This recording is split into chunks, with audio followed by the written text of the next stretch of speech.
So hi అండి. నా పేరు Sharath. I'm working in Telugu an anchor.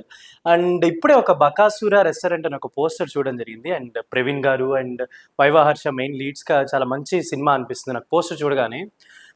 Actually మనకి చాలా ఇలాంటి కైండ్ ఆఫ్ ఫిల్మ్స్ అంటే ఫ్రెండ్స్ అందరూ కలిసి ఎక్కడికైనా ట్రిప్‌కి గానీ, వెకేషన్‌కి గానీ అలా వెళ్ళినప్పుడు ఒక హౌసెస్‌లోకి వెళ్తుంటారు. జనరల్లీ అక్కడ కొన్ని స్టోరీస్ జరుగుతుంటాయి కదా! నాకు అలా అనిపించింది. అండ్ ఈ బకాసుర రెస్టారెంట్ నాకు నేమ్ వినగానే చాలా ఇంట్రెస్టింగ్ అనిపించింది. అంటే ఫస్ట్ నేనేమనుకున్నానంటే ప్రవీణ్ గారు ఒక రెస్టారెంట్ ఓపెన్ చేస్తున్నారేమో, ఈయన ఇంటర్వ్యూ చేయాలి, ఎందుకు రెస్టారెంట్ పెడుతున్నారు అన్నట్టు అనుకున్నాను.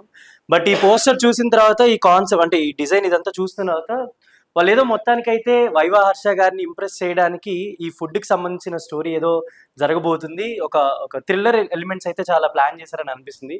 డెఫినెట్‌లీ మనం థియేటర్‌లకి వెళ్ళి ఎలాంటి ఎలిమెంట్స్ కావాలి అని అనుకుంటాము. అంటే ఒక 1 ½ అవర్, 2 అవర్స్ మనం ఎంటర్‌టైన్ అవ్వాలనుకుంటాం కదా! సో, డెఫినెట్‌లీ ఈ టీమ్ అంతా కలిసి మిమ్మల్ని ఎంటర్‌టైన్ చేయడానికి త్వరలోనే థియేటర్స్‌కి రాబోతున్నారు. అండ్ బకాసుర రెస్టారెంట్ మీరు చూసుకోవచ్చు. ఆ కాన్సెప్ట్ ఈ పోస్టర్‌లోనే వీళ్ళు ఇంత కాన్సెప్ట్ చూపించగలిగారంటే డెఫినెట్‌లీ రేపు థియేటర్స్‌లో చాలా మంచి కాన్సెప్ట్‌తో మీ ముందుకు రాబోతున్నారు. అండ్ మూవీ టీమ్ మొత్తానికి క్రూ అందరికీ all the best. This is Sharath. Yeah!